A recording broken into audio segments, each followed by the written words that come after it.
Hello everyone, I am Sana and welcome to today's lecture which is about psychology of addiction. The topic will be covering the following objectives. First is concept of psychology and addiction. Second, psychological theories and models. Third, learning theory-based models. Number fourth, social learning theories of addiction. Number fifth, psychodynamic theories of addiction. Number sixth, transtheoretical models of addiction. Number seventh, implications for treatment. Eighth, how emotional stress can cause addiction. And the last objective is the psychologically informed neuroscience of addiction. Let us begin with the concept of psychology and addiction. Psychology as a discipline has played a major part in both addiction research and treatment.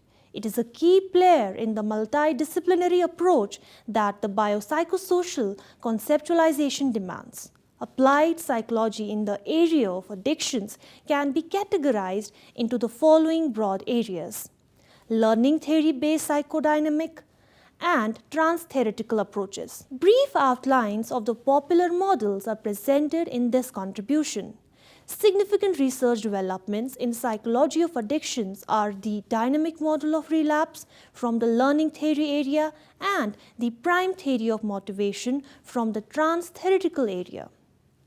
Both these developments are departures from the linear, two-dimensional perspective that has been characteristic of existing models to multidimensional non-linear models, and they utilize theories such as chaos theory and catastrophe theory in the modeling process. Explanations and predictions based on these approaches are similar to those used in explaining and predicting complex phenomena such as weather patterns. Since both these developments are new, they are yet to be tested in the field. The comprehensive nature of the models holds a lot of promise for the greater understanding of addiction and for the development of effective interventions. There are many ways to explain why people get addicted. In a recent analysis, West listed 98 hypotheses and models of addiction. There is widespread agreement that addiction is a biopsychosocial phenomenon, although it is challenging to meaningfully categorize the numerous theories and models. However, they can be understood as taking generally behavioral, social, or biological viewpoints.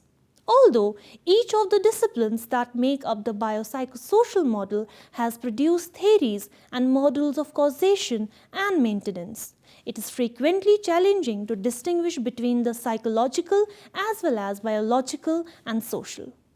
The psychological theories of addiction that are now in vogue will be discussed in this lecture. However, it must be stressed that there is significant overlap between psychological theories and the biological and social domains.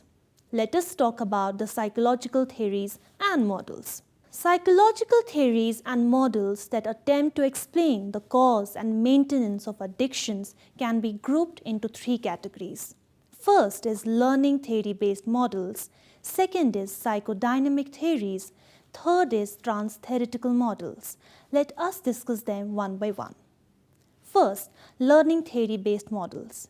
In order to explain addictive behavior as overlearned habits that can be analyzed and changed in the same way as any other habit, theories based on classical, operant, and social learning paradigms have been established.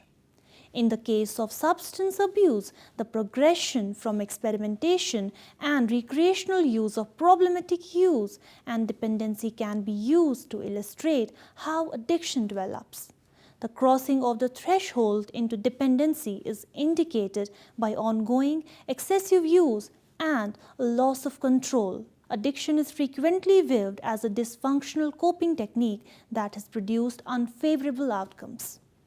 Let us talk about classical conditioning. The development of an addiction and the phenomena of craving, which is essential to the idea of addiction, have both been the subject of theories based on classical conditioning. Drummond reviews cue exposure, a type of behavior therapy, and the practical applications of conditioning theories of craving. Drug paraphernalia and other environmental cues linked to drug use can have conditioned effects of their own and may play a role in the phenomena of drug craving. Q exposure was created as a result, and it seeks to dismantle the conditioned drug effects that are thought to contribute to the pattern of drug-seeking behavior that characterizes addiction. It is based on the idea that frequent, non-reinforced exposure to drug signals such as the sight of syringe will reduce any conditioned drug effects. This idea is known as extinction concept in classical conditioning. As a result of conflicting outcome data, it is unclear if this strategy is effective as a behavioral intervention in outpatient settings. Coming to operant conditioning, the origins of addiction have been explained using paradigms of operant training. In the same way that food or sex are reinforcers in the conditioning process, addictive behaviors or drugs are also seen in this way. A reinforcer is an occurrence that increases the likelihood that the previous behavior will repeat itself and can be good or negative in nature. A positive reinforcer works by bringing about a novel state. An aversive state is diminished by a negative reinforcer. Abuse-related substances can act as reinforcers in both good and negative ways. A drug is working as a negative reinforcer, for instance, when it reduces withdrawal symptoms, and it is operating as a positive reinforcer, for instance, when it causes euphoria. To explain a variety of addictive behaviors, complex reinforcement schedules and mechanisms have been proposed. The primary explanatory paradigm in the psychology of addiction for more than 40 years has been drive reduction theory, which is based on classical and operant training. Currently, positive reinforcement explanations are preferred over negative enforcement explanations, such as the avoidance of withdrawal anxiety. Let us now talk about social learning theories. The concept of cognitive processes in learning was introduced by social learning theory, which had a significant impact on psychology and somewhat revolutionized learning theories. It has been demonstrated that a variety of cognitive processes and elements, including anticipation, planning, expectancies, attributions, self-efficacy, and decision-making contribute to learning. Social learning theory gave rise to cognitive behavioral therapy. From a social learning viewpoint, a number of theories and models have been developed to explain how addictions emerge and are maintained.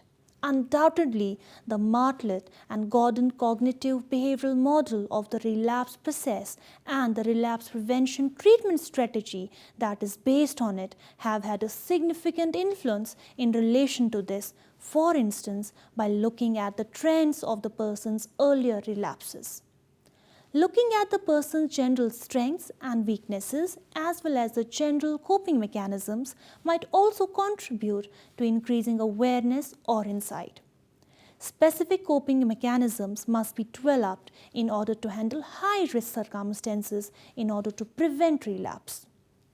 This model's interventions must include elements that raise the individual's awareness of the relapse process in general, his or her own pattern skills training, and more global coping strategies to address problems with lifestyle imbalance and covert antecedents of relapse.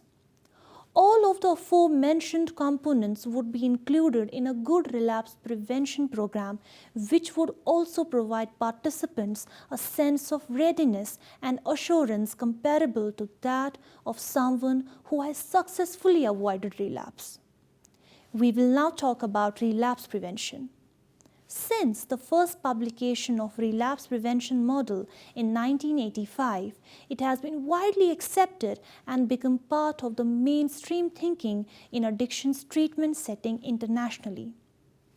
This model has also attracted some criticism from researchers who have highlighted its limitations during this period in a number of areas, such as the accommodation of influence of craving and withdrawal symptomatology, the role of motivation, outcome expectancies, self-efficacy, and social support in the relapse process, the need to incorporate more complexity. Taking all these factors into consideration, a reconceptualized dynamic model of relapse process has been developed. The shift has essentially been from a linear, two-dimensional model to a complex, non-linear, multi-dimensional model, with factors at different levels interacting in a dynamic manner to precipitate a relapse. Let us talk about the cognitive model of addiction. According to this paradigm, addictive behaviors result from interactions between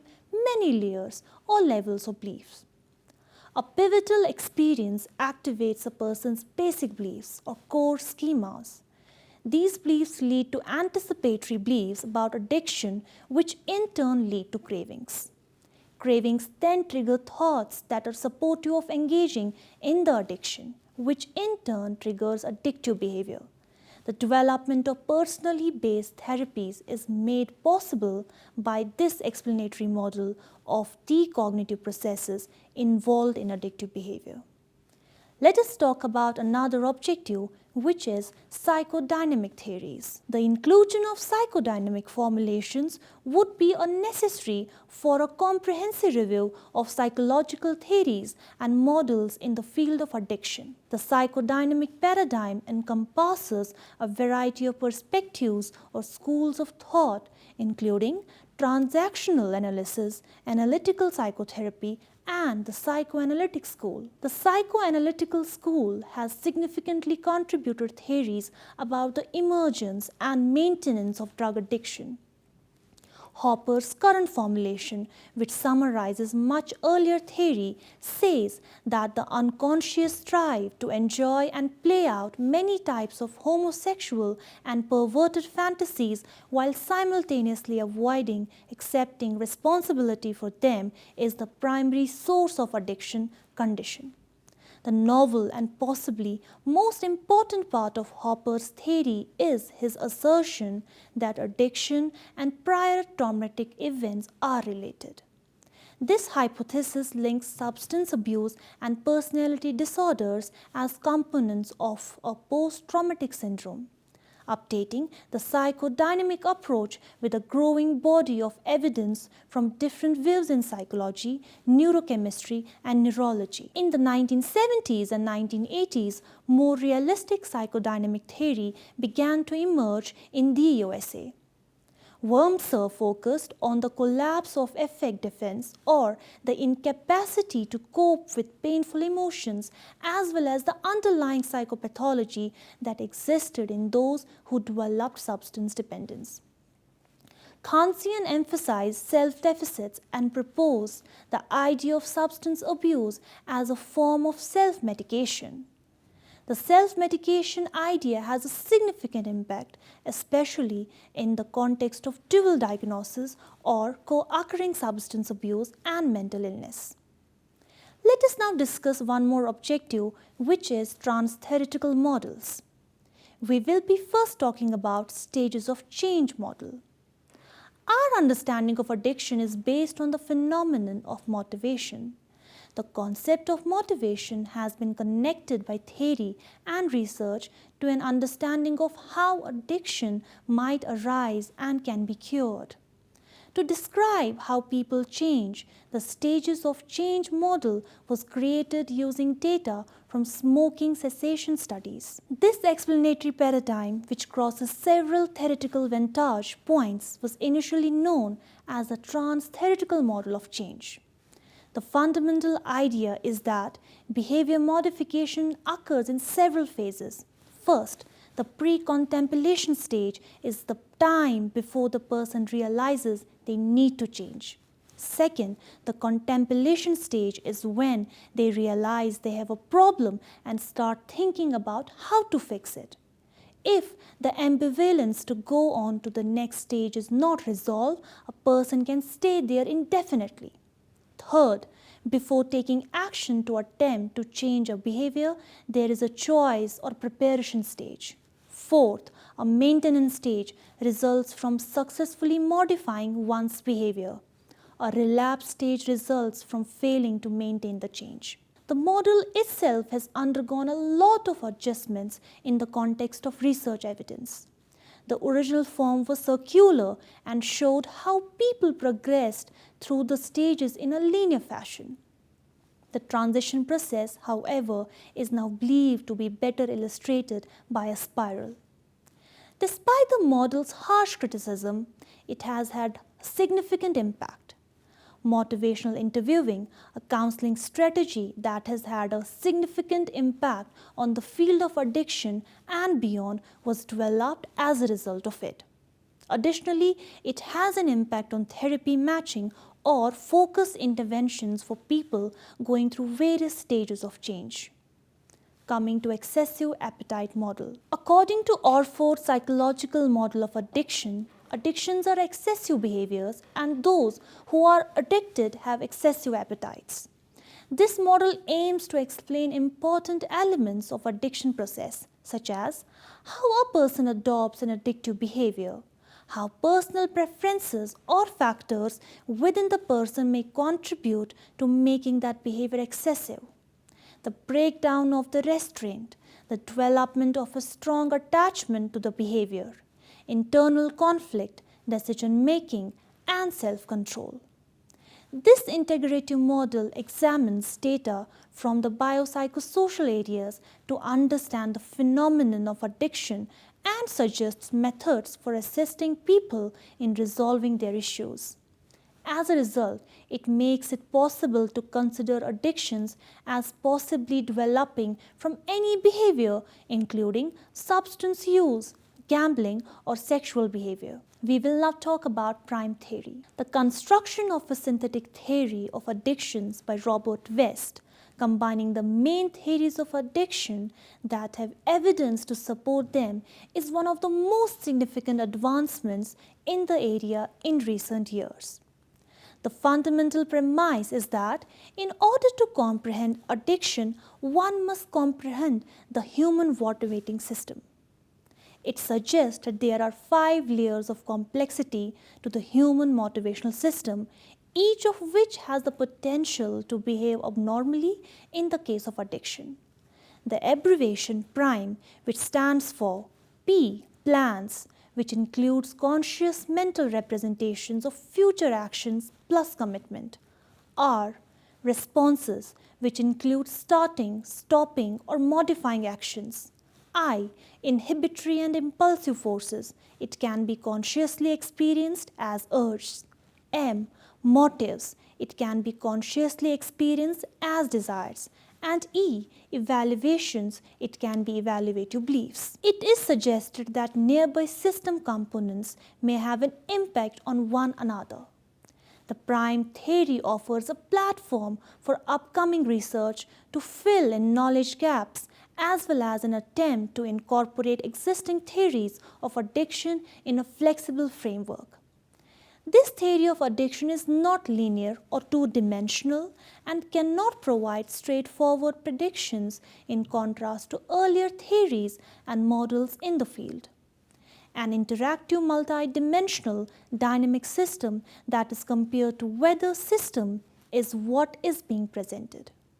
It is argued that modeling techniques using ideas like chaos theory could explain and forecast addictive behaviors in individuals as well as open up avenues for therapies, much like complicated mathematical modeling can predict the weather by taking into account several prevalent aspects. It goes without saying that the predictive and interventional effectiveness of the prime theory has to be rigorously confirmed. It promises a paradigm shift in how we think as well as exciting new directions for medical study and therapy. Let us now discuss implications for treatment.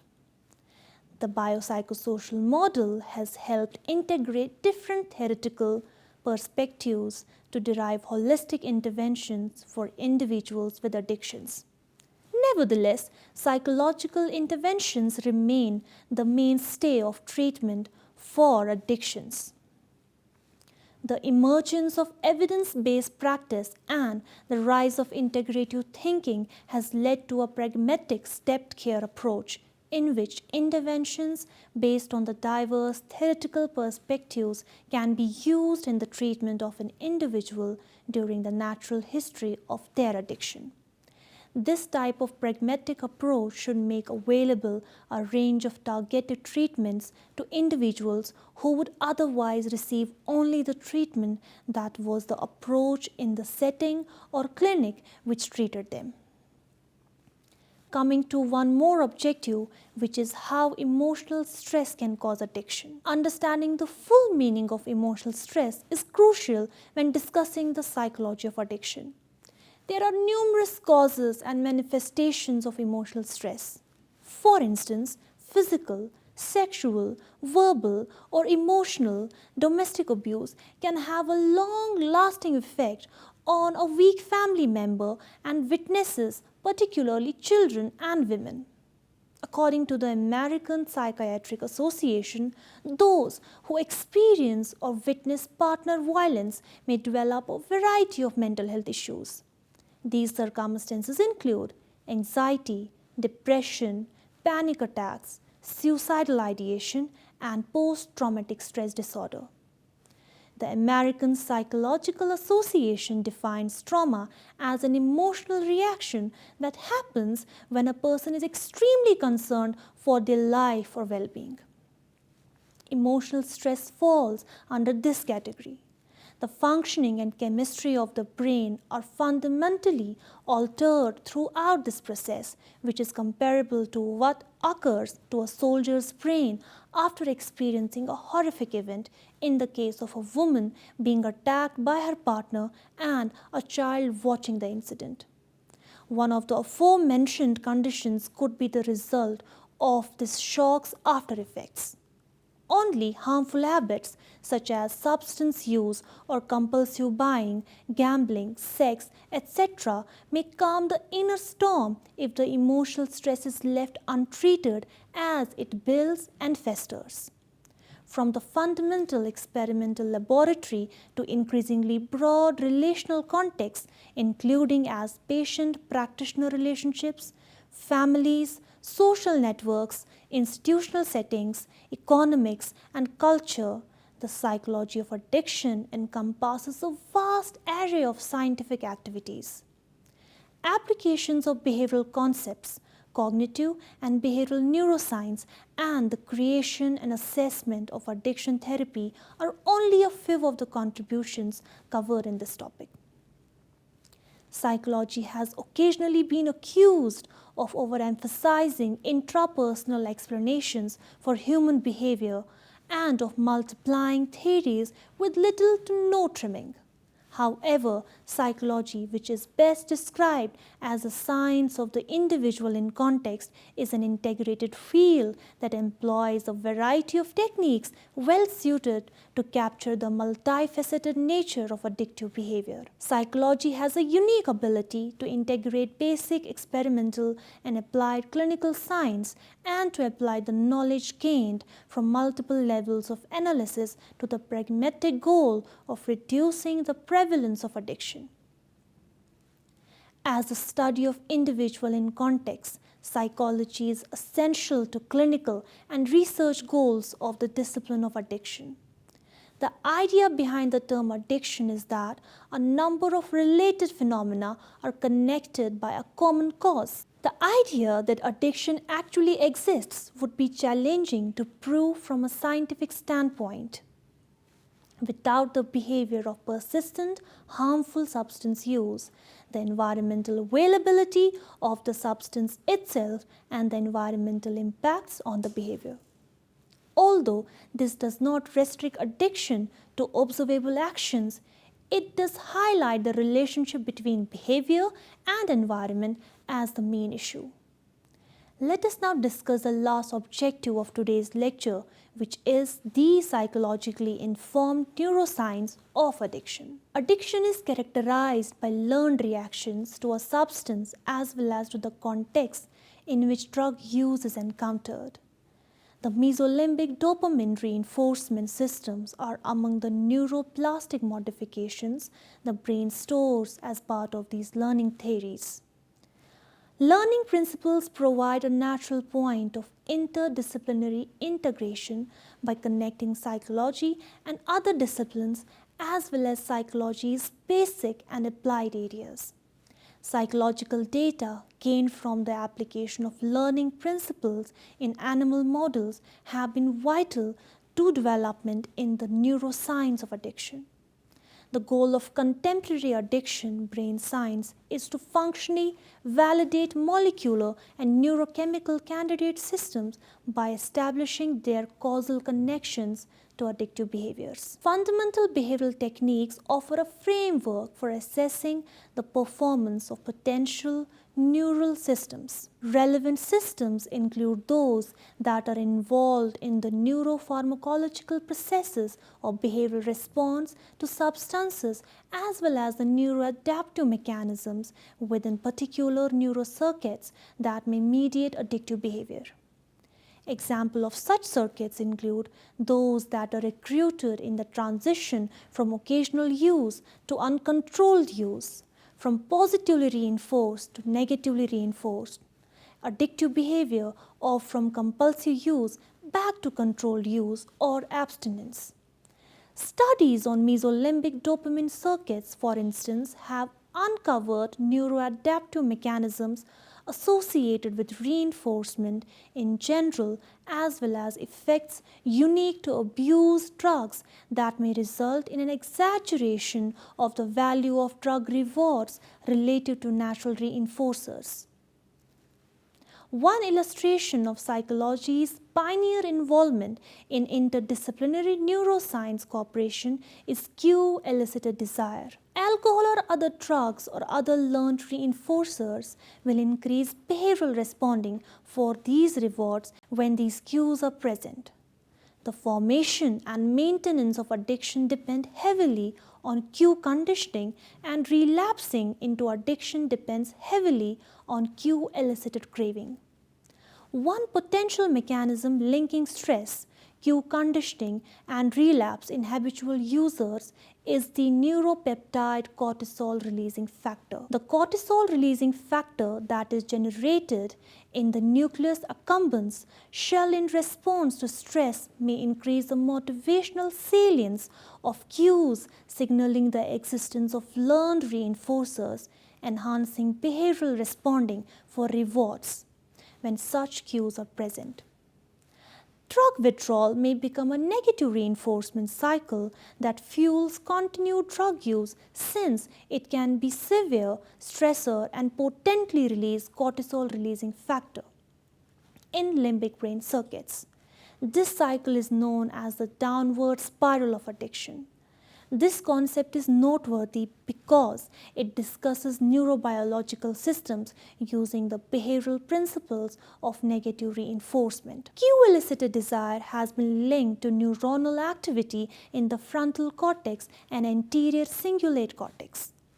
A related and exciting area of neuroscience study looks at how the frontal cortex prevents automatic responses during tasks requiring quick decisions.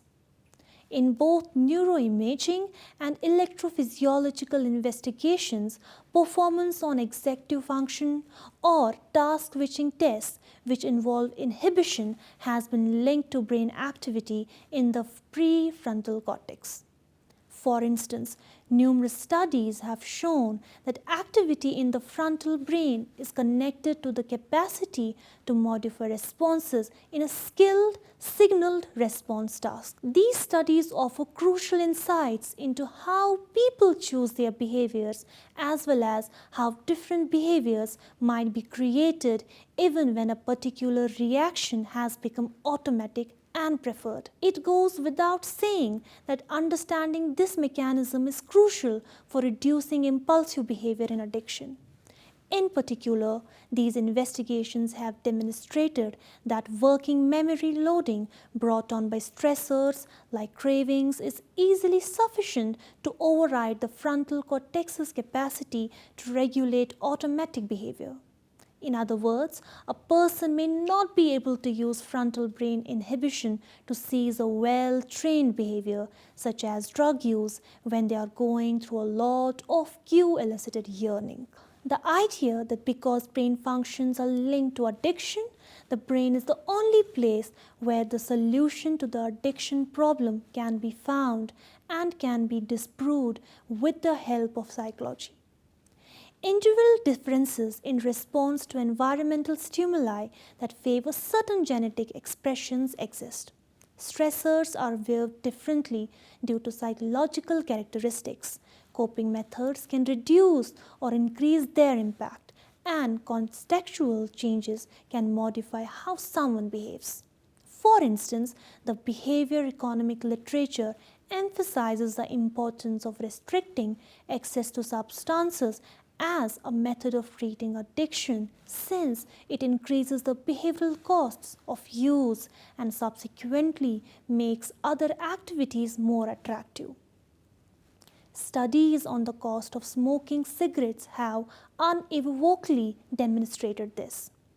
We can conclude that psychology has made major contributions to understanding addiction and has also occasionally filled a much needed gap in the field's approach and knowledge. Addiction is such a complicated issue that the question of what causes it and what defines it remains somewhat unsettled even after a century of debate and advancement in science and medicine. The psychology of addiction includes a wide range of topics, including whether addiction is a sickness or human failing, the impact of lifestyle and childhood, family history and socio-economic demographics, and the dozens of other unaccountable or immeasurable elements. That brings us to the end of today's lecture. Thanks for watching.